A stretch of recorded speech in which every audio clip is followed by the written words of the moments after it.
এরপরে প্রশ্ন হলো, আমাদের দেশের চাকরিজীবী মানুষ কোনো কারণে মাসে যদি কয়েকদিন ছুটি নেয়, মাস শেষে পুরো বেতন যদি নেয়, তাহলে কি সেটাকে হারাম হবে? অবশ্যই হারাম হবে।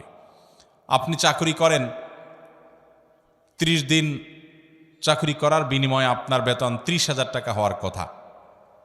আপনি 2 দিন আসেন নাই অফিসে, ফাঁকি দিছেন, অ্যাকাউন্টসে যে আছে অথবা আপনার মানব সম্পদ বিভাগ বা এই জাতীয় দায়িত্বে যারা আছেন তাদের সাথে আপনার লিঙ্কটিং ভালো আছে, বলছে অসুবিধা নেই, আপনি সই করে দিয়েন, পরে এসে একসাথে আপনি এসে সই করে দিলেন, মানে ফাঁকি ঝুঁকি মেরে দিলেন, তাহলে ওই 2 দিনের টাকা যে 2,000 টাকা নিলেন আপনি, এটা আপনার জন্য হালাল হবে না, সেটা হবে হারাম।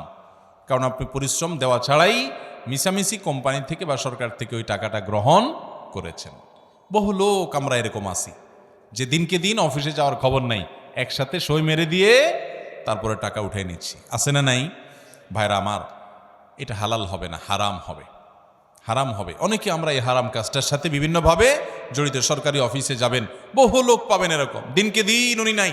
বিশেষ করে অফিসার যত বড় হয় এই টাইপের অপরাধগুলো তত বেশি হয়, যে উনি অফিসের প্রধান কর্মকর্তা, যার কারণে ওনারা দেখার কেউ নাই, আর নিচে যারা আছে তারা ভয়ে কোথাও বলতেও পারে না, বলেও না, সবাই নিজের সুবিধা পাওয়ার জন্য ওনাকে জি হুজুর করে। উনি ওই চান্সে একসাথে এসে পুরো মাসের সই বা কয়েকদিনের সই একদিন করে দেয়, আছে না নাই এই রোগটা?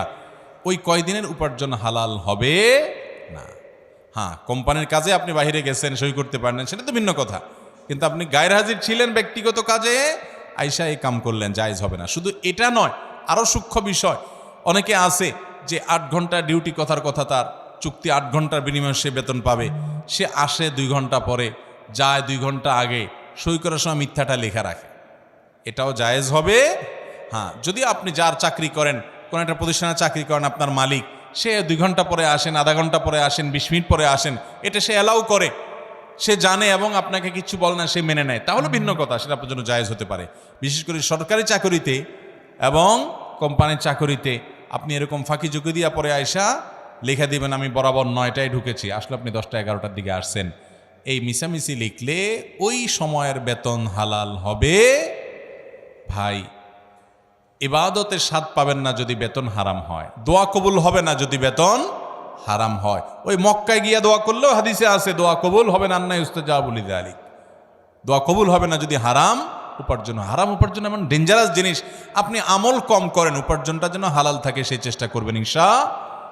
বহু তরুণ ভাইরা আছেন আমার, অনেক শিক্ষার্থী আছেন, পণ করেন, প্রতিজ্ঞা করেন যুবক ভাইরা যে ইনশাআল্লাহ আল্লাহ আমাকে কখনো কোনো একটা পর্যায়ে চাকরি বাকরি করার, হালাল উপার্জন করার মাধ্যম যখন দিবেন, আমার প্রতিটি পয়সা টাকা টন করে বাঁচবে, হারাম 1 টাকাও গ্রহণ করব না, চেষ্টা করবেন তো ইনশাআল্লাহ।